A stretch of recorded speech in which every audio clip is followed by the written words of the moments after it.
ठाणे જિલ્લાના કલ્યાણ Dombivli municipal કોર્પોરેશનમાં COVID-19 થી પ્રથમ મૃત્યુ નોંધાયો છે, જેમાં એક મહિલાનું હોસ્પિટલમાં સારવાર દરમિયાન વાયરસથી મૃત્યુ થયો છે। મહારાષ્ટ્રના કેટલાક ભાગોમાં, જેમાં નજીકના મુંબઈનો પણ સમાવેશ છે, કોરોના વાયરસના કેસોમાં વધારો થયા પછી પાલિકાની હદમાં 4 કોવિડના દર્દીઓ મળ્યા હતા। આમાંથી એક મહિલાનું મૃત્યુ થયું। હળવા લક્ષણો ધરાવતા બીજા દર્દીને સારવાર બાદ રજા આપવામાં આવી। ત્રીજા દર્દીની પ્રાઇવેટ હોસ્પિટલમાં સારવાર ચાલી રહી છે અને ચોથા દર્દીને વધારે સારવાર માટે છત્રપતિ શિવાજી મહારાજ હોસ્પિટલમાં ખસેડવામાં આવ્યો છે। કેડીએમસી હોસ્પિટલમાં આઇસોલેશનની વ્યવસ્થા કરી છે। केडीएमसीए नागरिकोने सतर्क रहवानी सलाह आपली छे।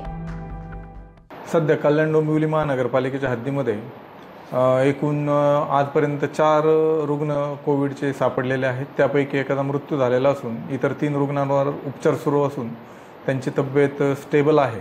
सदर अनुषंगाने कोविडचा जो नवीन व्हेरिएंट आहे त्या अनुषंगाने महापालिकेने पूर्ण पूर्वतयारी केलेली आहे। महापालिकेची जी 2 मुख्य रुग्णालय आहेत, बाई रुक्मिणीबाई व शास्त्रीनगर, या दोन्ही ठिकाणी महापालिकेने स्वतंत्र आयसोलेशन वॉर्ड कोविडच्या पेशंटसाठी तयार केलेले आहेत।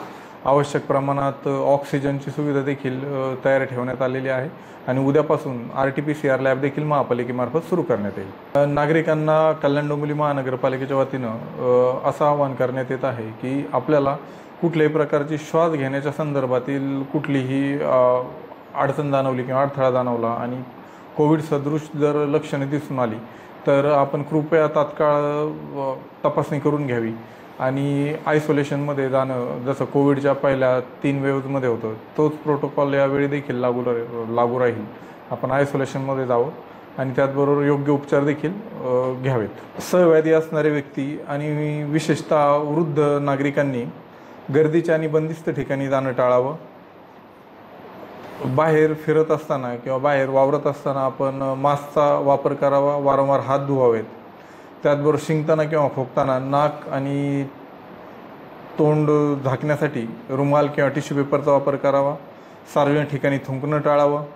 सर्दी, खोकला, ताप, अंगदुखी, घशामध्ये खवखवणे अशा प्रकारचे जर का प्राथमिक काही लक्षणे दिसून आली तर आपण तात्काळ आपल्या नजीकच्या वैद्यकीय अधिकाऱ्यांकडे संपर्क साधून आपली तपासणी करून घ्यावी।